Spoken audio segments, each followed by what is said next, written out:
Global mining group Rio Tinto has settled running disputes with the Australian Tax Office, agreeing to pay another lump sum.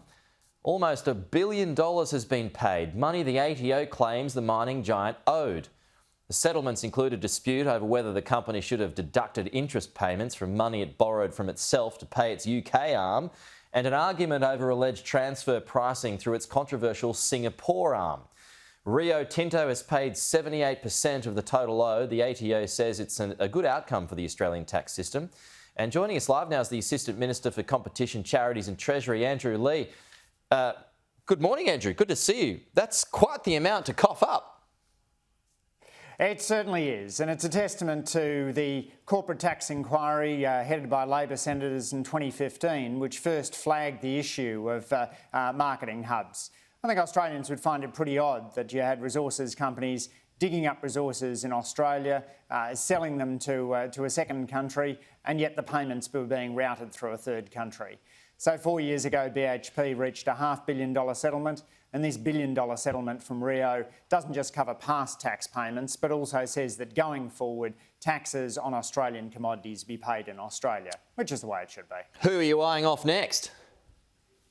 Well, we've went to the election with a package of plans to tackle multinational tax avoidance, to implement the OECD G20 two-pillar agreement as speedily as possible, to move on closing down loopholes around royalty payments and debt deductions. This is really important for business fairness, Pete. If you're a local small business going up against a multinational, then you're fighting with your hand tied behind your back if they're routing their tax payments through low or no tax jurisdictions. We want firms to be focused on serving their customers, on boosting their productivity, not about finding the next tax dodge or tax lurk, the next double Irish with a Dutch sandwich, as one of these complicated tax arrangements was referred to.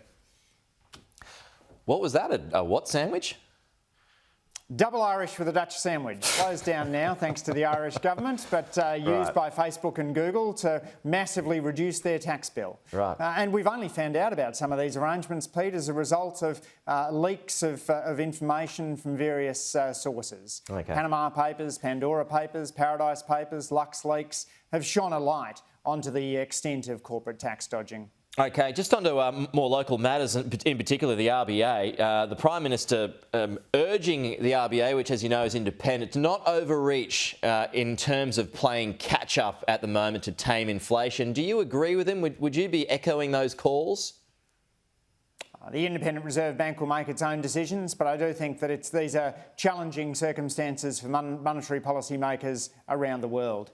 We've gone from a circumstance in which inflation was at a 10,000-year low to now seeing these substantial surges in inflation, some of the highest rates of inflation that we've seen in our lifetimes.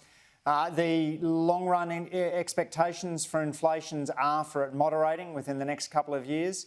And so the challenge for the central banks, not just the RBA, but other central banks around the world, is the extent to which inflation will come down in coming years. It's a tricky balance. They're independent, and I'll leave them to make that call. Are you concerned about, there's whiplash emerging when it comes to our economy? We're humming along, going so fast, but then if the brakes are applied, then that can cause, and the brakes are applied too fast, then that can cause ongoing problems and ultimately lead to recession.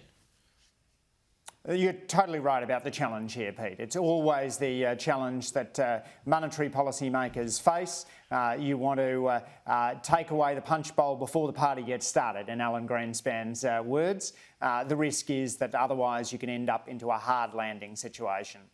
So I'm confident that the Reserve Bank will be calibrating all of those factors, taking into account the importance of ensuring that we maintain full employment. Because full employment means that there are people in our community who are working now who simply wouldn't get a look in if we had double the unemployment rate we do right now. It's a really important economic imperative. Okay, Andrew, just a final one here, and this would obviously be a question for Murray Watt, but there's growing calls this morning on our program from Karen Andrews, Jackie Lambie too, that given the threat of foot and mouth disease, some samples have arrived in Australia already. We should shut the border with Indonesia to buy time. Would Labor support that? Is Labor looking at shutting the border with Indonesia?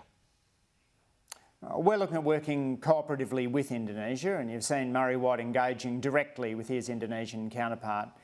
He's put in place a $14 million package which involves providing vaccines and also engaging in technical assistance with Indonesia.